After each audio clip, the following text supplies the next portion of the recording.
L'Afrique face aux enjeux de la transition énergétique, telle est la thématique de la 29e session des Vendredis du Carrefour, laquelle les travaux ont été lancés ce 6 décembre à Brazzaville par Bruno Jean-Richard Itoa, président d'honneur de ce cercle de réflexion. Les experts spécialistes sur les questions énergétiques, sociétés pétrolières et gazières opérant en République du Congo ont réfléchi en vue de décliner les enjeux, défis et perspectives de la transition énergétique dans le continent et au Congo en particulier.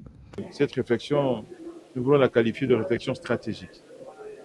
La transition énergétique, pour parler du thème d'aujourd'hui, n'est même plus un sujet d'aujourd'hui. Cela fait un moment que, notamment COP après COP, chacun essaie de définir ce que c'est la transition énergétique. Pour la plupart de ceux qui en parlent, il s'agit de quitter l'énergie fossile pour élever les énergies renouvelables. Et ils ont tort. Ce n'est pas ça la problématique.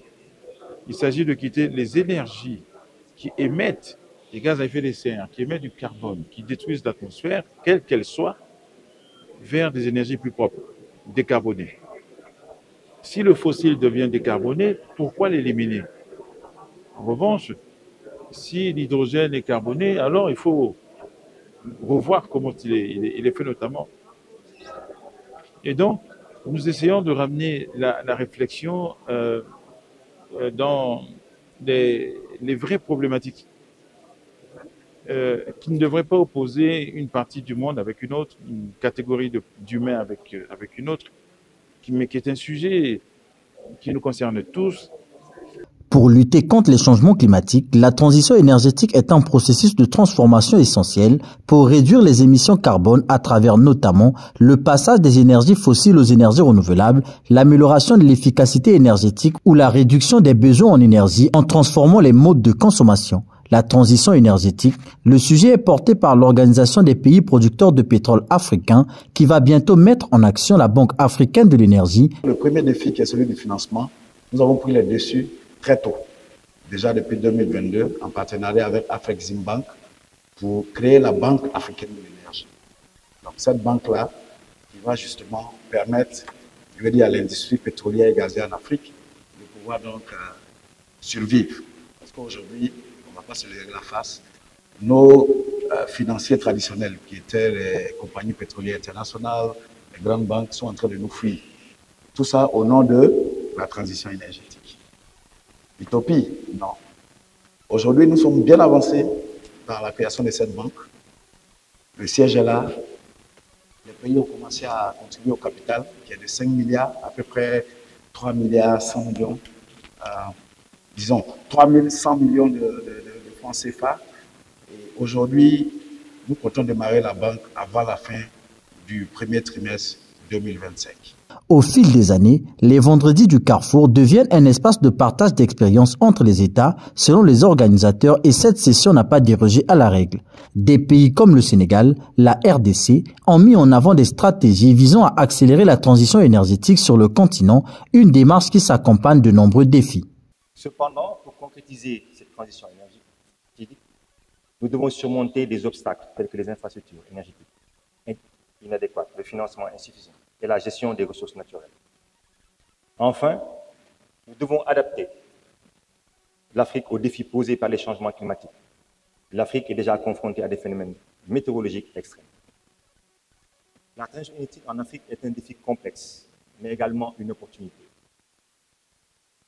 de transformer nos sociétés pour le mieux.